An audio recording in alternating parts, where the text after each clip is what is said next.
Bon, on va essayer de voir ce que ça donne.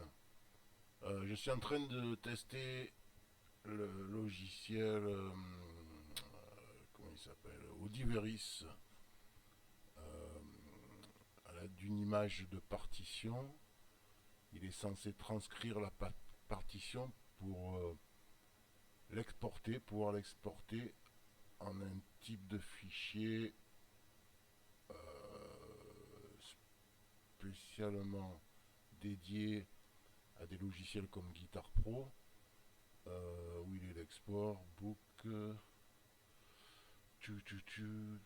export book as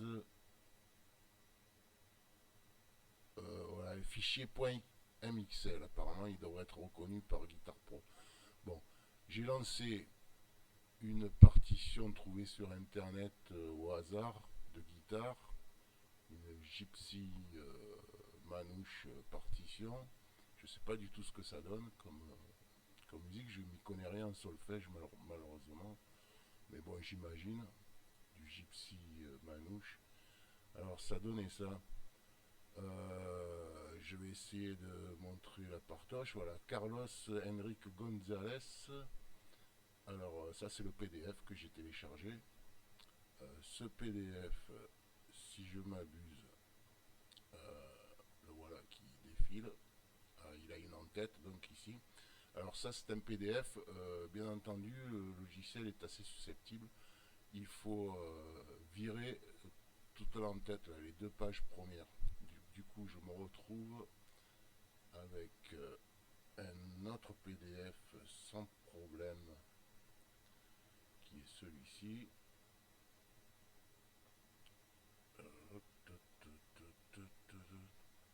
Voilà. Donc, je me retrouve avec cette partition. Si je la prends ici, voilà, je peux la faire défiler. Il y a 5 ou 6 pages, je crois, euh, que j'ai utilisé en PDF. Donc ça, je le ferme. Ce qui m'intéresse maintenant, c'est le logiciel que j'ai installé, Audiveris. Audiveris, je vais avoir du mal à retenir ça. Bon, bref, il est là. Alors ça fait bien une demi-heure qu'il est en train de me scanner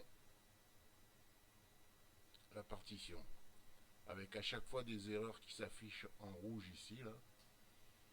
Et le fichier idéal, lorsqu'il sera atteint, apparemment fait 188 mégaoctets. Je suis monté jusqu'à 142, paf, ça passe en rouge ici, et hop, ça redémarre. Alors, je pense qu'il est en train de calculer quelque chose. Je ne sais pas quoi pour l'instant exactement. Donc, je vais rendre l'antenne Cognac G à vous les studios, et je vous reprends si je réussis, espérons-le, à atteindre les 188 mégaoctets, à exporter mon fichier en point, je vais y arriver, en point MXL. Et si c'est le cas, ben, on va continuer sur sa lancée en lançant Guitar Pro et voir ce que ça donne. Et là, tout de suite.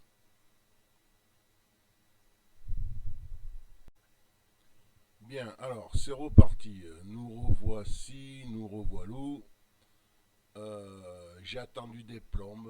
J'en suis à 1 giga 244. Ça monte, ça descend.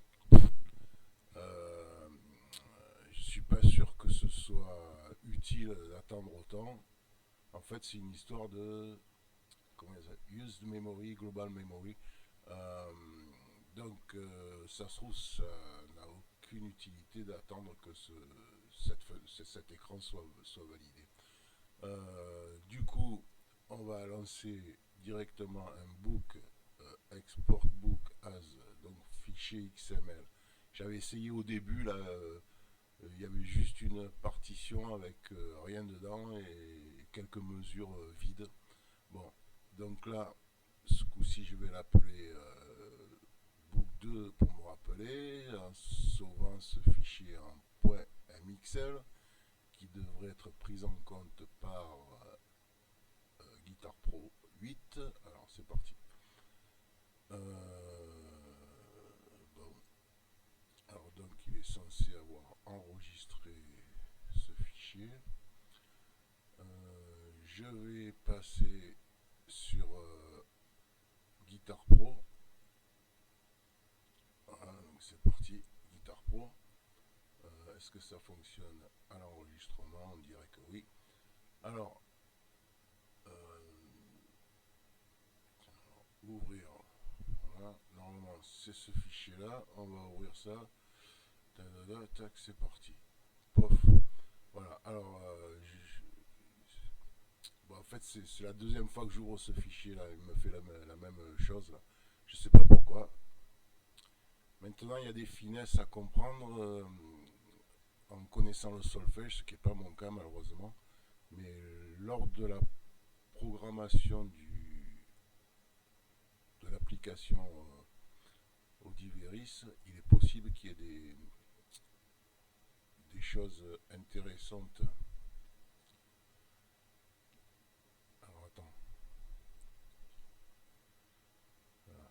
Il est possible qu'il y ait des choses intéressantes par là à gérer. Define sheet case calling data. Il y a des paramétrages à faire, des choses logiques qui ne sont compréhensibles que par un musicologue averti, quoi. Donc ce n'est pas moi. Bon, toujours est-il qu'on revient à Guitar Pro 8, on se retrouve avec ça. Je vais essayer de le faire jouer parce que c'est le but quand même là. Voilà, j'ai mis ça, j'ai mis une guitare.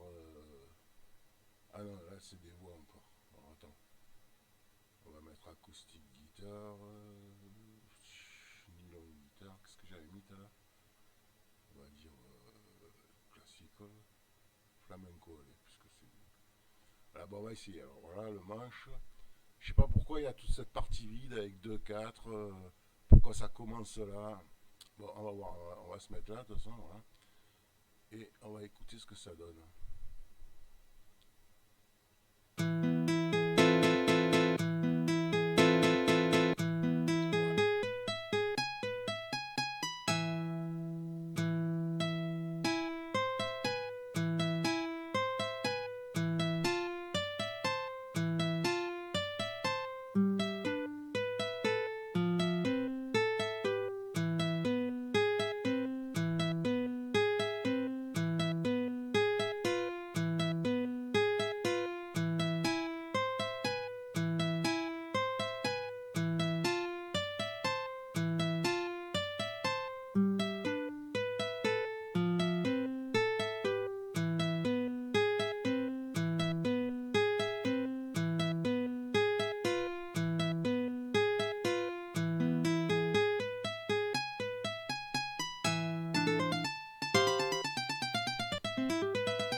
ça vaut.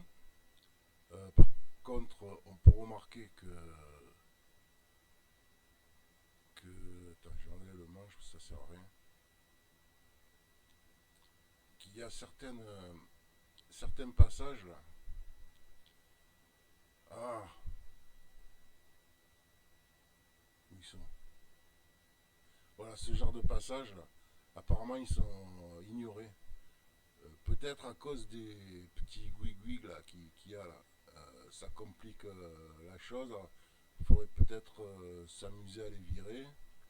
Euh, Ça a un sens sûrement au niveau guitaristique, mais apparemment. Ou alors il faut paramétrer le logiciel là, au Diveris peut-être. Enfin voilà, bon bref, pour ceux que ça intéresse, j'espère que ça aura occasionné un intérêt quelconque, aiguiser une curiosité qui permettrait d'aller plus loin quoi. Bon, en tout cas ça me paraît bien sympa ce truc, moi qui connais rien au solfège. Enfin, à part deux trois bricoles. Ouais, j'arrive à lire une note en fonction de la clé, ouais, ça je sais faire. Alors le reste, les temps, tout ça, les mesures, ça viendra, ça viendra. Euh, voilà. Bon, eh ben je vous laisse sur ce fait. Ciao, à la prochaine.